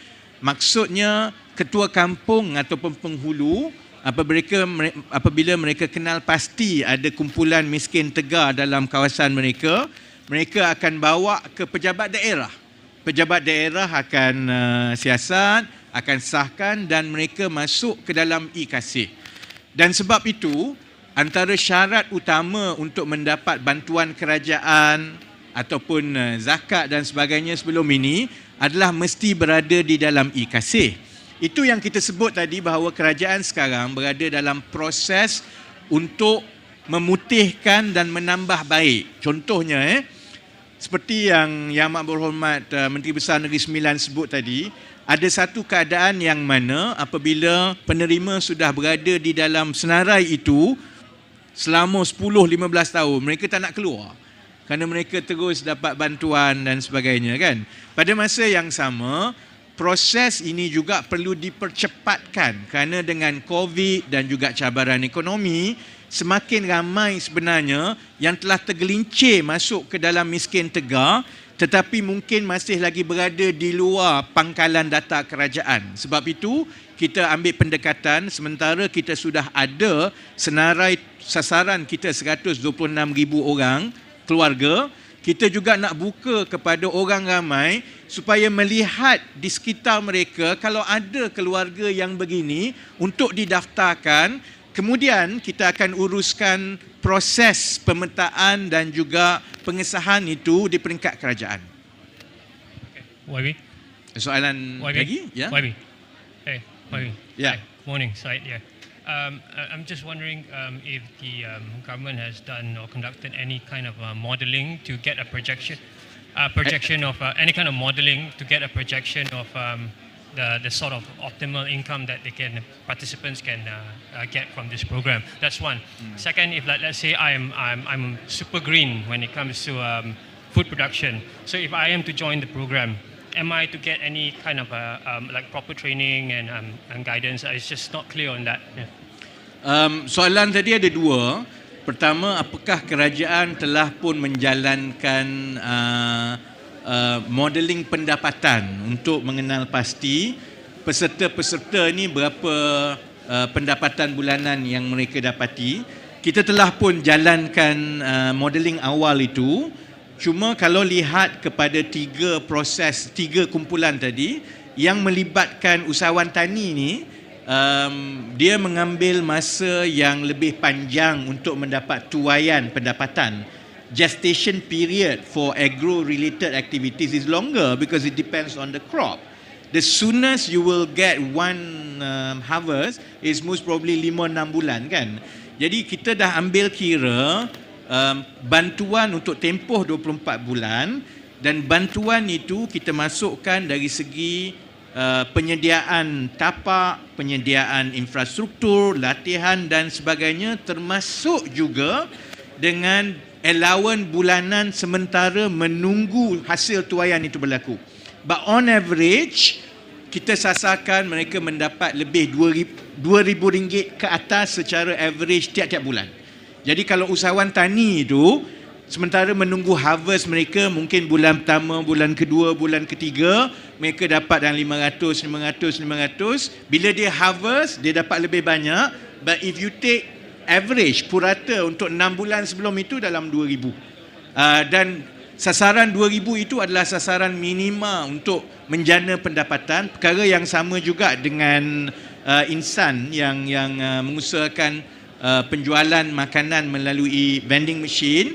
Kalau lihat satu juadah itu RM2 dan memang kita minta supaya jual dalam RM2 saja. Kerana itu membantu orang ramai juga, dia menurunkan harga barang makanan yang orang boleh beli. Contohnya nanti bila vending machine ini mula diletakkan di institusi pengajian tinggi tempatan. Jadi maksudnya siswazah boleh beli RM2 saja untuk at least the basic, untuk breakfast, untuk lunch dan sebagainya kan. Kapasiti satu pengisian itu satu masa kapasitinya ialah 200. Maksudnya satu kapasiti kalau sehari habis semua yang dijual RM400 sehari. Jadi kalau oleh kerana sewa dan sebagainya itu dibayar oleh kerajaan, they get the pure revenue lebih kurang RM400 sehari. kalau margin, kita ambil margin penyediaan itu lebih kurang 30%, so you get lebih kurang RM100 lebih sehari bersih. Kalau sebulan, kalau boleh kekalkan jualan seperti itu, they will get more than RM3,000 per month. Untuk yang Ihsan, operator yang mengawal selia kemudahan kerajaan seperti tandas awam, pejabat dan sebagainya, mereka mendapat pendapatan dari dua sumber. Satu daripada kutipan harian yang orang bayar untuk masuk tandas ataupun kelengkapan kemudahan yang lain. Tetapi kalau tidak mencukupi, kerajaan akan tambah supaya pendapatan bulanan mereka RM2,000. So it's RM2,000 baseline, kerana garis miskin tegak ialah 1,900. So you want to bring them out, tetapi cabaran kita ialah memastikan perkara itu berlangsung supaya mereka memang dapat jana RM2,000 ke atas tiap-tiap bulan. Sebab itu kita perlukan 24 bulan ini. Soalan kedua tadi ialah kalau contohnya peserta ingin mengusahakan tetapi mereka tidak ada kemahiran. Ini terbuka kepada contohnya golongan B40, kepada miskin tegar, tetapi juga contohnya kepada graduan yang mencari kerja. Itu yang saya sebut tadi, untuk kita mengurangkan migrasi perpindahan anak muda, termasuklah yang berkelayakan daripada luar bandar ke bandar. Ini adalah satu program yang memang mensasarkan kepada mereka, kerana mereka akan diberi latihan. Kita anggap semua yang menyertai ini memang ada kosong pengetahuan. Malah berbeza dengan program-program sebelum ini, segala kemudahan dan teknologi dan juga infrastruktur itu disediakan oleh kerajaan. Untuk peringkat awal, mereka kena baja sebab kena baja tiap-tiap hari. Jadi sebenarnya dia bukan bekerja kat situ 8 jam sehari. Tanah itu telah disediakan, infrastruktur dah disediakan, fertigation dia panggil apa yang dalam polybag itu dah disediakan semua. Cuma yang harian mereka kena buat, mereka kena sembuh baja. Jadi sembuh baja itu mungkin dalam 2-3 jam sehari, dia dalam tempoh 5-6 bulan itu, kerana pemasaran dan sebagainya itu diuruskan oleh kerajaan. Kita menghubungkan dengan syarikat-syarikat peruncitan yang tadi menjadi rakan strategik kita. Tapi harapan kita, mereka akan mempelajari mengenai teknologi dan juga ialah asam garam menjadi usahawan tani ini. Dan the learning curve itu mereka akan jadi lebih baik daripada awal sehingga mereka harvest, kemudian mereka mulakan kali kedua dan kali ketiga. Dan oleh kerana mereka tergolong di dalam koperasi, maka latihan itu juga akan diberikan. Kita akan bekerjasama contohnya dengan pertubuhan peladang. Ada pertubuhan peladang yang memang cemerlang dari segi latihan. Mereka akan diberi latihan dan sebagainya.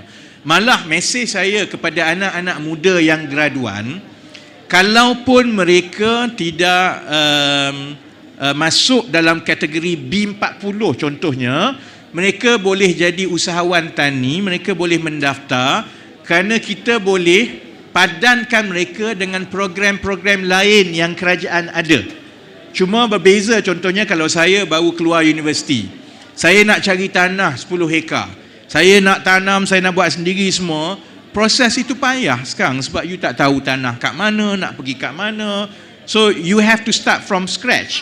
Yang kita ada sekarang, apabila kita buka pendaftaran kepada semua, termasuk kepada mereka yang bukan B40, kalau ada yang berkelayakan, kita boleh padankan mereka dengan program yang sedia ada di dalam kerajaan untuk tujuan ini, tetapi bukan untuk miskin tegar.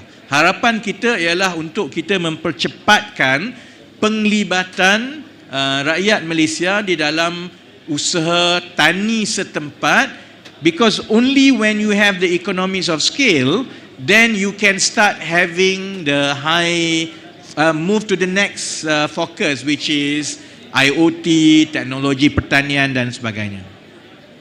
Sir.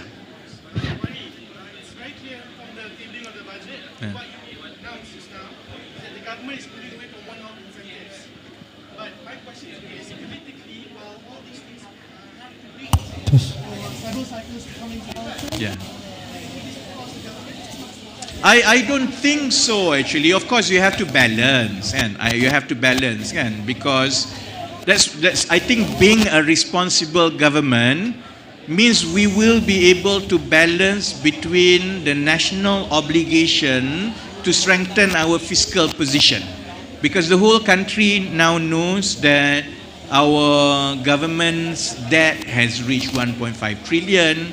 We know that we don't have much money left to indulge in just giving free money, and we also know that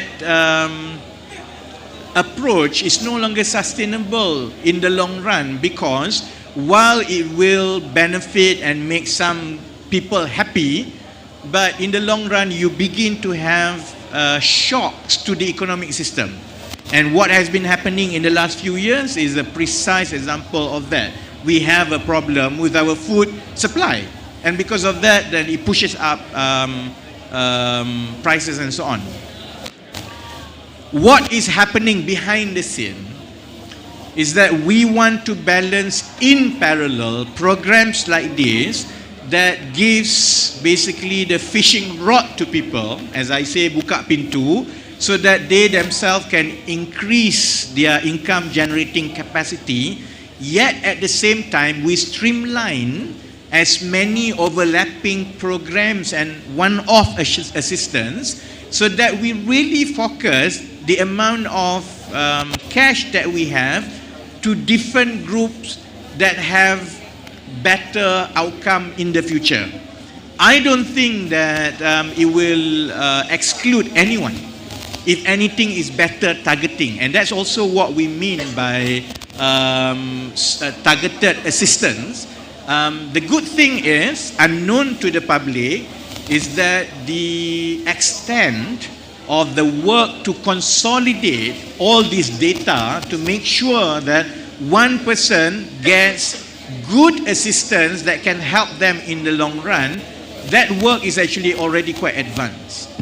We have already mapped out close to 200 plus different types of cash aids and assistance that government, federal agencies have given to the public. We have mapped it out, so we know now one person sebenarnya dapat berapa banyak.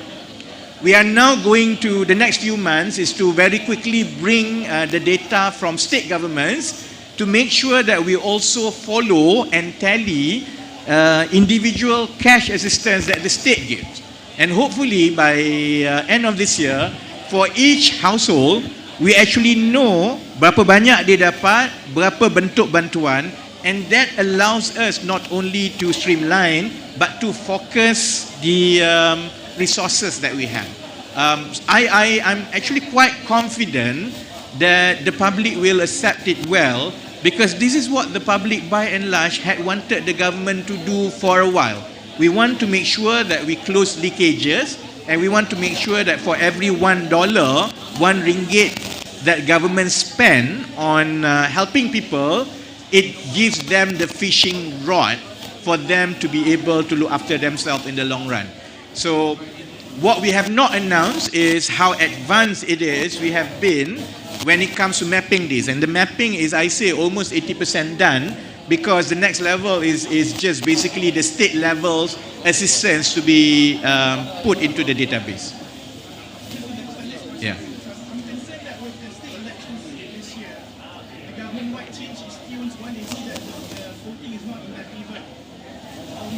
I don't think so, to be frank, because if you are in our shoes, right, we want to do the right thing. I don't know about previous governments or previous ministers. I don't see this as a job. And a lot of us actually come into government with that view, that this is an opportunity for us to do something good for the country. This is what we wanted to do all along. We have this one window to do it, and any structural reform takes some pain in the beginning. So I think, and we know enough that, you know, the gestation period will be the first 1 or 2 years. So we don't want to repeat previous administration's mistake of trying to, you know, do quick gains but prolong the structural issue. the best that we could do, and that's basically our challenge, is to try to balance both. That so long as we make sure that we take into account, the situation the public has to go, so that we don't do it abruptly. At the same time, behind the scene, we build all this infrastructure and policy, robust policy framework, that after 2 years, hopefully, then we will start seeing good results. So we have a 5-year window, and I don't think that we want to be flip-flopping on this reform agenda, be it in terms of governance, be it in terms of economic reforms. It's just that I hope the public understands that structural reforms does take some time. And we have to harmonize from the policy to the implementation. And only after some time, you can start seeing the effects of, contohnya, IPR ini kepada rakyat terbanyak, dari segi mengurangkan harga, dari segi membuka lebih banyak ruang pekerjaan, dari segi membasmi kemiskinan dan sebagainya. And if we are very focused and stay on the ball, I think 2 years is a doable timeline for us to deliver it. Ada soalan kepada 2 MB?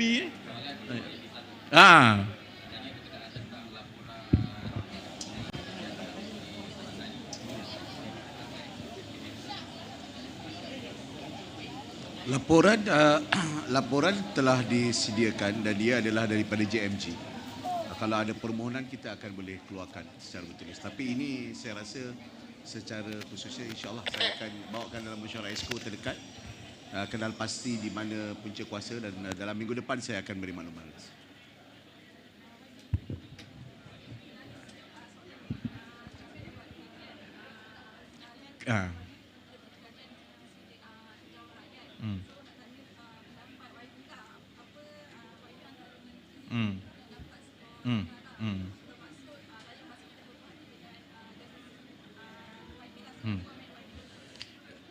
Kalau ahli politik, tindakan dan keputusan itu semata-mata untuk meraih populariti, saya lebih baik masuk dalam gegar Vaganza. Tugas saya sebagai menteri ialah memperbaiki keadaan struktur ekonomi yang ada sekarang. Saya berterima kasih juga kepada pihak media, termasuk Sinar Harian, yang selalu melambung-lambungkan isu pasal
itu lebih baik daripada terpaksa membeli makanan pada harga RM8 kerana tidak ada pilihan.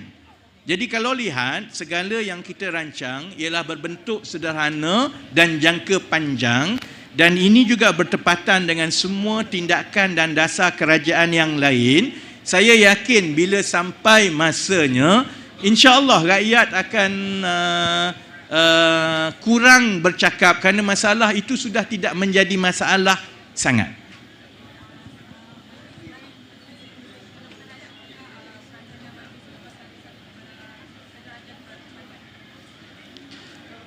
Kalau lihat, sebahagian tugas utama Kementerian Ekonomi ialah yang melibatkan dasar-dasar struktur ekonomi negara. Dasar-dasar ini ialah melibatkan dasar ekonomi yang merentasi pelbagai kementerian.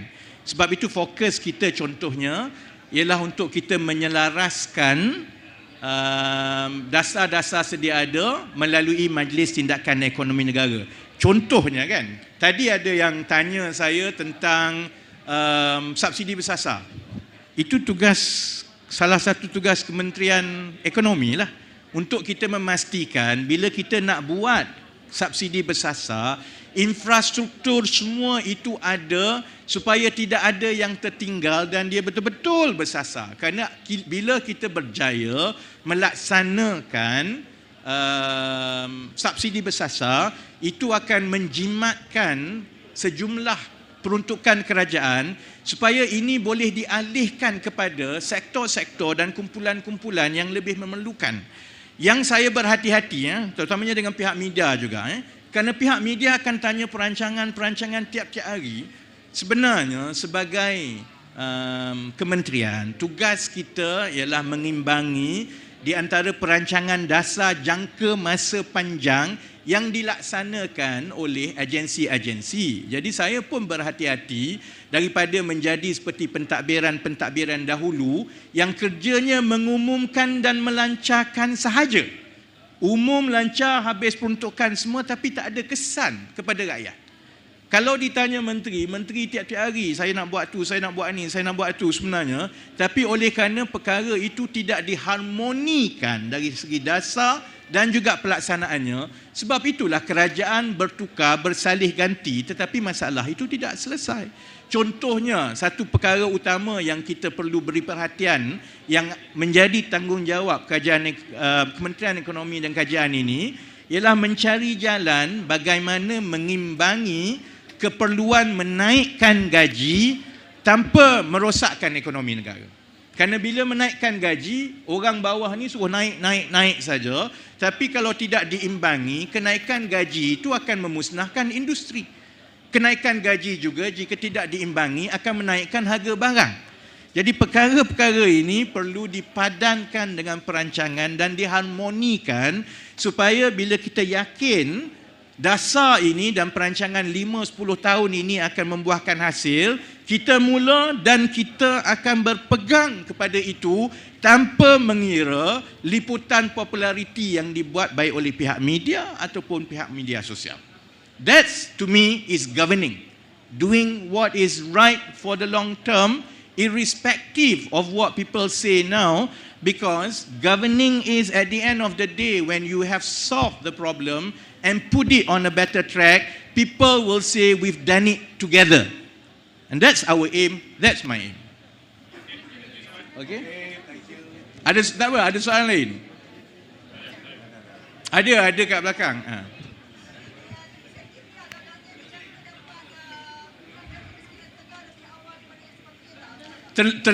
Terlalu awal untuk kita sebut. Terlalu awal. Jadi saya lihat perancangan rancangan Malaysia ke-12 ialah kita menghapuskan miskin tegar di akhir RMK 12, iaitu 31 Disember 2025. Pandangan saya ialah 24 bulan ini adalah masa yang cukup penting untuk kita tumpukan, dan kalau perancangannya berjalan, kita insya-Allah boleh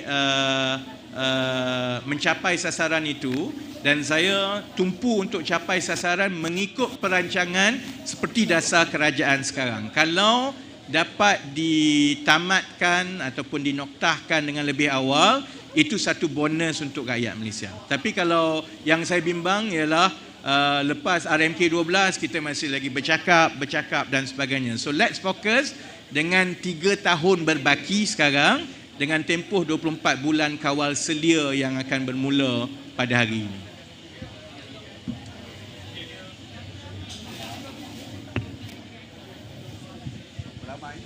Angkanya ada pada sedarai pihak EPU, khususnya IKASIH dan sebagainya.